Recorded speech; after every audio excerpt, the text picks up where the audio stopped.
Bonjour à toutes et à tous! Dans ce nouvel épisode de Spatialiste, je vais vous parler de l'une des lunes les plus fascinantes du système solaire. Perso, c'est ma préférée et elle s'appelle Europe. Première info, sa découverte a été attribuée à Galilée, ce qui est plutôt classe, hein, vous en conviendrez.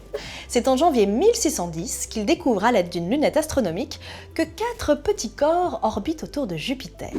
Il s'agit de Io, Europe, Ganymède et Callisto, ce qu'on appelle désormais les lunes galiléennes, en hommage aux grands savants, et qui sont les premiers satellites naturels, en dehors du nôtre, qu'on a pu découvrir. Il ne pouvait évidemment pas distinguer des détails à leur surface, donc il ne voyait que des points tout proches de Jupiter, mais il a compris que c'étaient des satellites de la géante gazeuse et que de ce fait, tout ne tournait pas autour de la Terre. En synthétisant l'histoire grossièrement, on peut dire que la découverte de ces 4 lunes a été d'une importance majeure en termes de preuves scientifiques en faveur de l'héliocentrisme, qui implique que le Soleil soit au centre du système solaire et non la Terre. La deuxième info, c'est qu'Europe fait partie de ces lunes qui ont été visitées par un très grand nombre de sondes spatiales.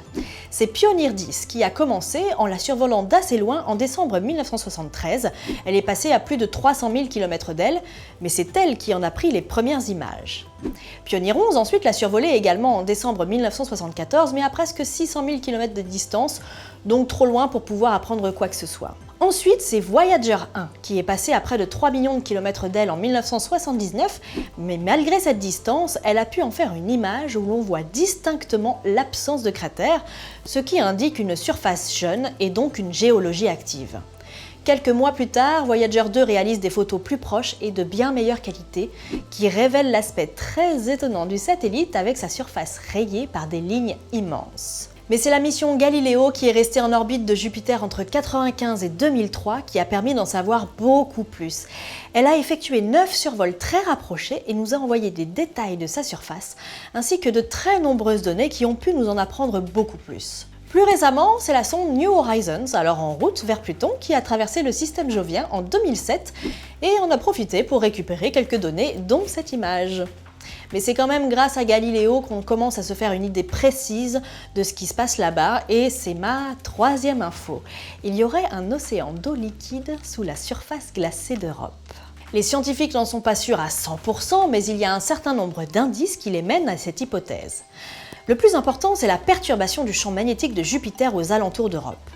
Tout se comporte comme si cette lune était une sphère conductrice parfaite. Après avoir étudié toutes les données pour trouver une explication à ces perturbations, la seule conclusion des scientifiques est qu'elle serait causée par la présence d'un océan d'eau liquide souterrain, proche de la surface, donc à partir de 200 ou 300 km de profondeur, salé comme nos océans sur Terre et de plusieurs kilomètres d'épaisseur. Rien d'autre en l'état actuel de nos connaissances ne pourrait provoquer ce qu'on observe, ni un noyau éventuel de fer, ni de la glace, ni une ionosphère, ni d'autres éléments encore ne sont suffisants pour expliquer de telles perturbations. Parmi les autres indices qui mènent à penser que cet océan d'eau liquide existe, ce sont ces fameuses lignes en surface.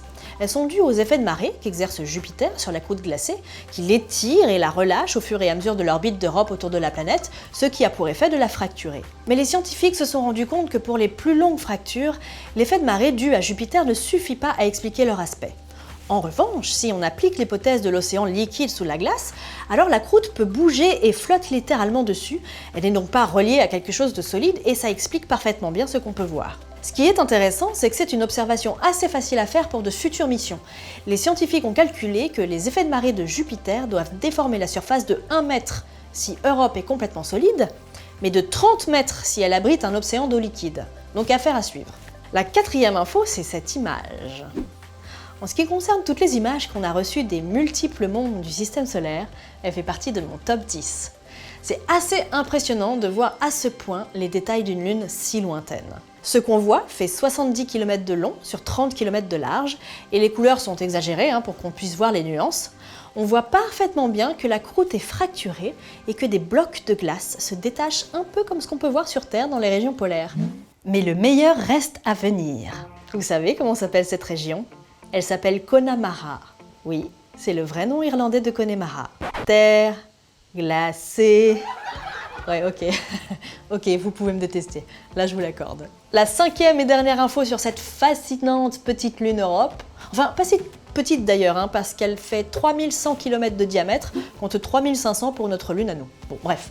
5e info, donc, c'est une des cibles privilégiées pour les exobiologistes.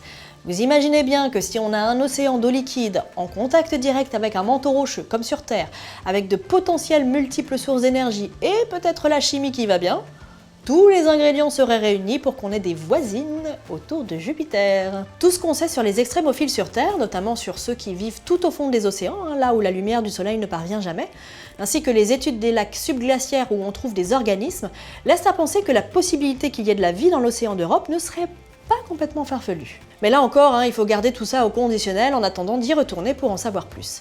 Alors c'est prévu dans pas longtemps avec la mission JUICE qui étudiera à la fois Jupiter et ses lunes, avec notamment 2 survols d'Europe et qui finira par se mettre en orbite autour de Ganymède. Enfin, quand je dis dans pas longtemps, la sonde doit partir en 2022 pour une arrivée autour de Jupiter en 2030. En attendant, merci d'avoir suivi cet épisode de Spatialiste jusqu'au bout. N'oubliez pas de vous abonner à la chaîne, prenez soin de vous et moi je vous dis à très vite.